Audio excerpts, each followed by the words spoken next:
Welcome to Physics Made Easy channel. आज we shall be doing limitations of Rutherford atom model. We have already done its basic postulates, and one postulate is there is briefly we shall be going through some of the basic postulates of Rutherford.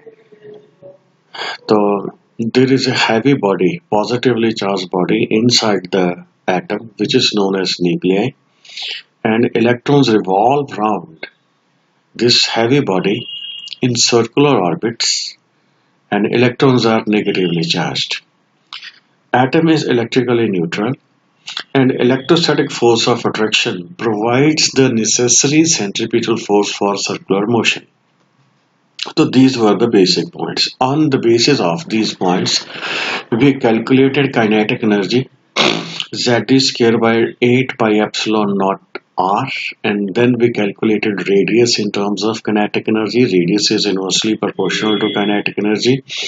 Larger the kinetic energy, smaller will be the radius. Smaller the kinetic energy, larger will be the radius. And then we calculated the formula for velocity square, and in the end we know it that if two charges q1 and q2 they are separated by distance small r, then the potential energy is Ze into minus E divided by 4 pi epsilon naught r. We filled all the values, and then we calculated total energy E, which is sum total of kinetic energy plus potential energy. And then we studied the spectra of hydrogen atom, and we found that the spectra is line spectra. And one very important fact which remains here in its limitation is that now if electron revolves in a circular orbit, as we are saying here, electron revolves in a circular orbit, then what will happen?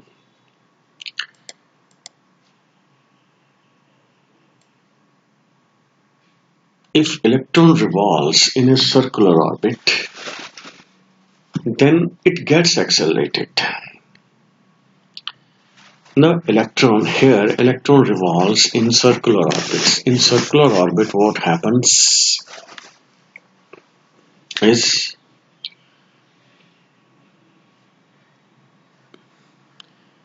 the direction of the velocity vector is continuously changing. For example, the direction of velocity vector here.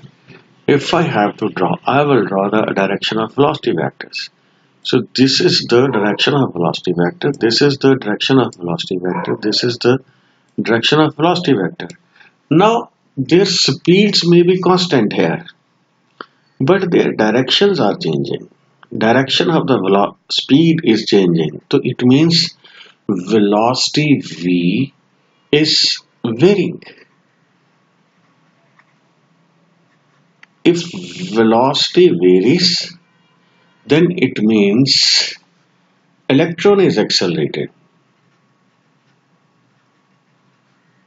Electron is accelerated.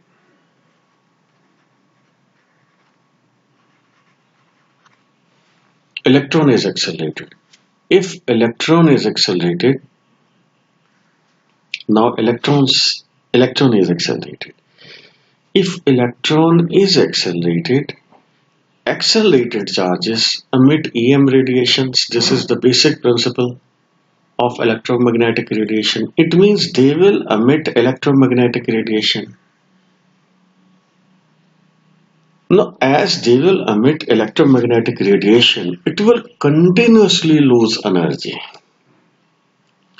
If it continuously loses energy, then this centrifugal force Fc is, we know Fc is mv square r.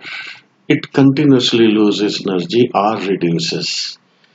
If r reduces, it means centripetal force reduces. If this reduces, it means electrostatic force becomes greater than this. Why? Because electrostatic force is inversely proportional to r. r square. It increases more rapidly because here is r square, and this with reduced value of r, this also increases, but E increases more rapidly. It means electrostatic force becomes larger than Fc. Its radius goes on reducing. As its radius goes on reducing, what happens is it will ultimately fall in the nuclei. Now, this Rutherford proposed that positively charged heavy bodies at the center and electrons are revolving around it in circular orbit. Even if that is the initial mechanism, then after some time, or very quickly, electrons will fall inside the nuclei and we will be having an arrangement like Thomson's model, somewhat similar to Thomson's model. So this fact he failed to explain. Another point is the spectra expected on the basis of electromagnetic radiation emission was expected to be continuous one. Rutherford model predicts a continuous spectra and could not explain discrete line spectra of hydrogen-like atoms. So this was the basic failure. And another failure, when we apply electric and magnetic field to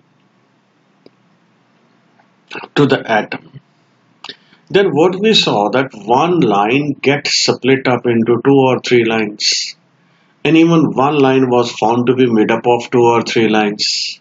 So this hyperfine structure of hydrogen atom or hydrogen-like atom was not explained by a Rutherford model. So then what happened? A new model was proposed. It was Bohr theory of atom. It is similar to Rutherford model, only one difference. And that difference is there are some stationary orbits. We say that accelerated charged particles emits radiations. This is what we say. This is the basic principle of electromagnetism. But there is an exception to this principle, and that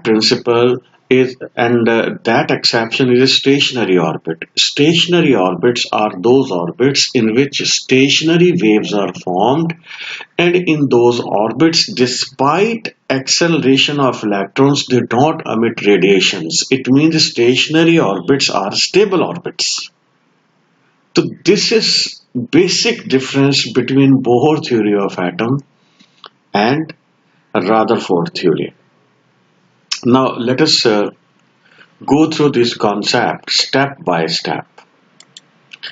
So the first point is nuclear concept.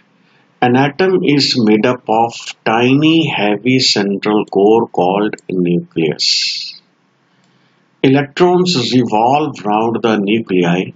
The electrostatic force of attraction of electron of nuclei provided the centripetal force.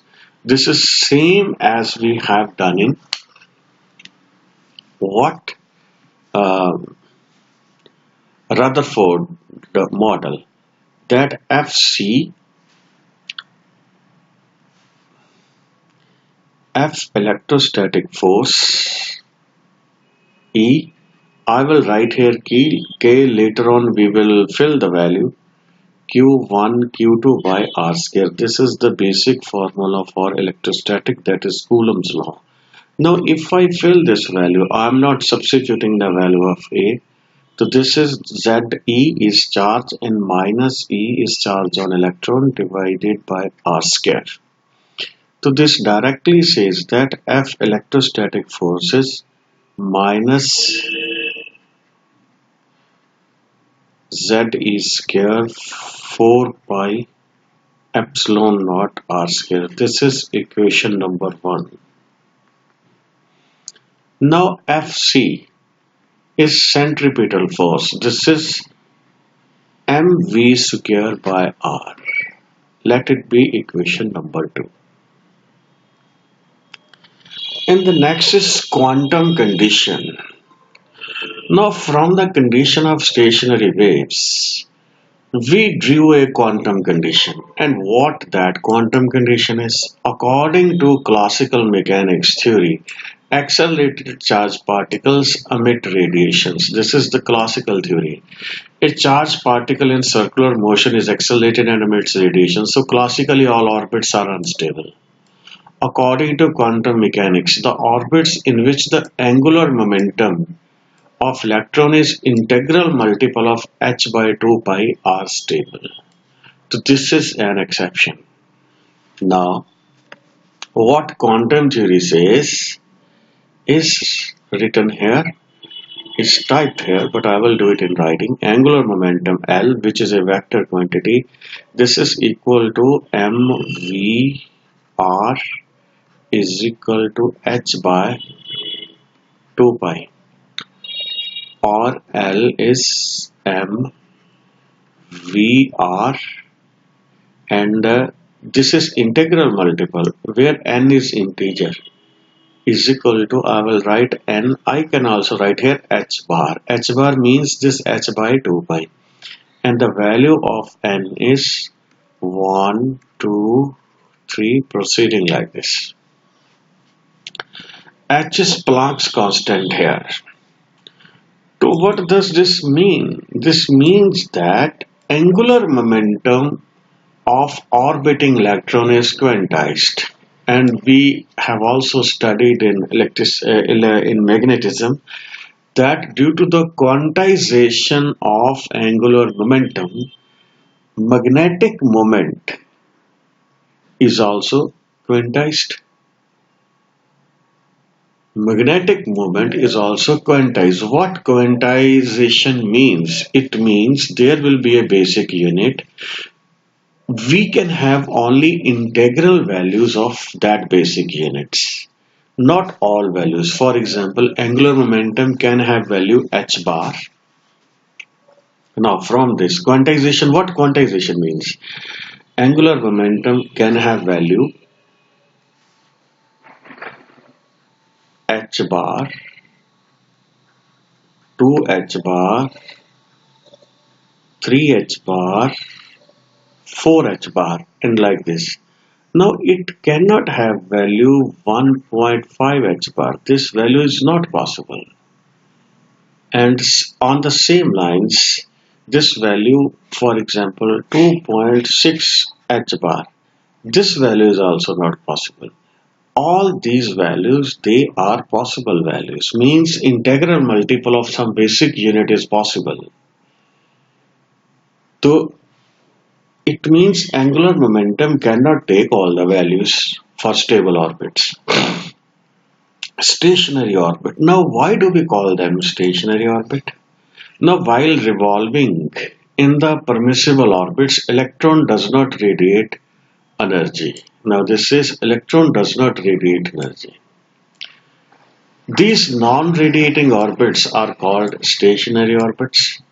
Now electrons revolves in a circular orbit of radius r round the nucleus. According to de Broglie hypothesis, this electron is associated with wave character. And de Broglie waves, they combine to form stationary energy state. Now in stationary energy state, energy is localized. Now these are the two stationary waves. Energy is localized between nodes. Now let me tell you a bit about stationary waves. So this is node. This is node. This is also node.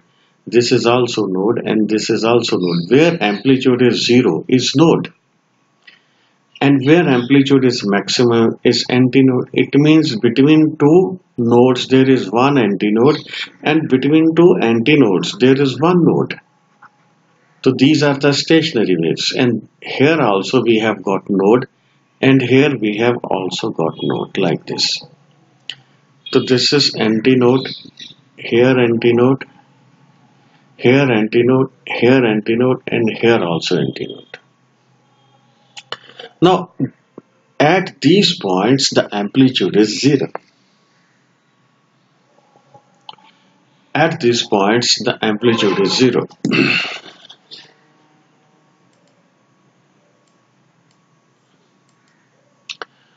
Now, between as their amplitude is 0, so energy does not progress in stationary wave. Energy is localized between these two nodes. As energy is localized, so energy cannot be radiated. Here, in this case, I will write this line. In stationary waves, energy is localized.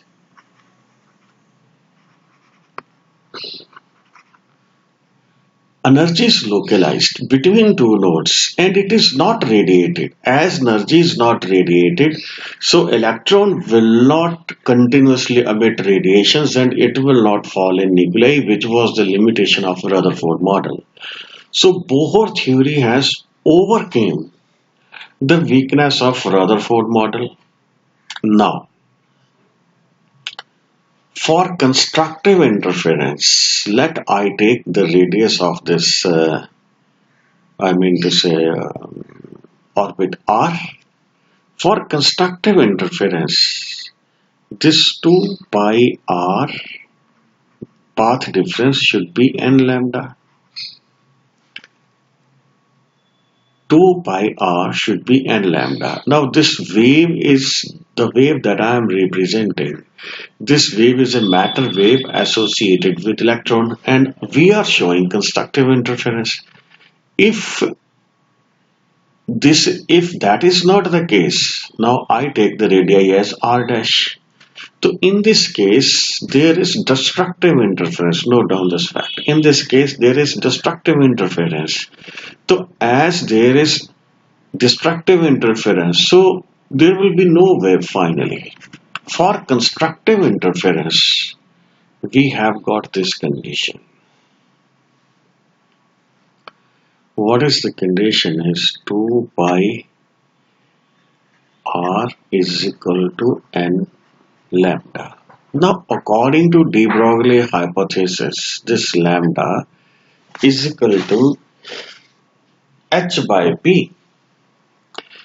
This lambda is equal to h divided by p. So I will fill this value. This is equation number 1 and this is equation number 2. If I fill this value, I will get 2 pi r is equal to nh divided by p. Now if I cross multiply, it means pr is equal to nh divided by 2 pi. Now P is mass into velocity into R is equal to nh bar.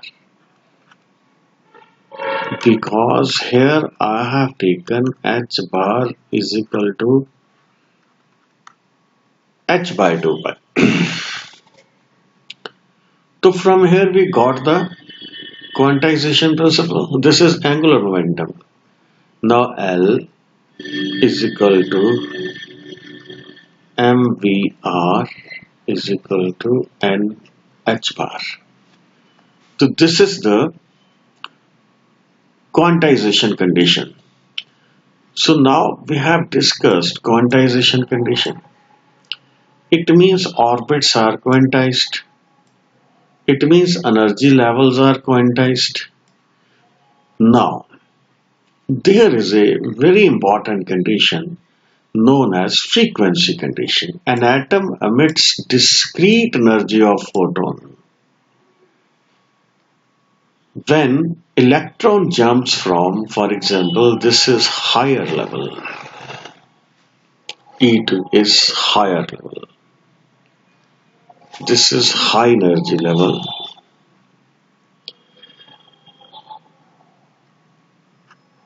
this is higher level, and this is lower level, lower. Now, lower energy level, I mean to say. Now, if a photon of energy falls here, for example, slightly energy more than h nu, but we will take it as nu. It will electron here. I will take this as electron. Electron will rise from lower level to higher level by absorption of photon, and electron will be emitted from higher level to lower level by emission of photon. This photon is emitted. H nu is emitted. This photon is emitted. If E1 and E2 are energies associated with these permitted orbits, then the frequency h nu, then we can find out the frequency of the photon h nu is equal to E2 minus E1. Now let me quickly have an overview of this particular article. First model is same as Rutherford model, nuclei, heavy positively charged body, electrons revolving around it. Quantum condition is there are stationary or stable orbits in which accelerated electrons do not emit radiations, and the condition for that is angular momentum is integral multiple of h by 2 pi. Stationary orbits are those orbits in which stationary waves are formed by the superposition of de Broglie waves, and energy is localized in stationary waves, so energy is not emitted. Third is the frequency condition. When electron falls from higher level to lower level, it emits a photon of energy equal to h nu, which is equal to the difference of the two energies, that is E2 minus E1 is equal to h nu. And when an electron is excited from the lower orbit to the higher orbit, then this is possible only if the electron absorbs a photon of right energy, that is h nu energy equal to the gap between these two levels. With these words, I finish this lecture, and we will meet in the next lecture. And before stop speaking, I will request all of you to kindly view these videos. If you find some weak points, then comment, and if you find it good, then share. Thank you very much.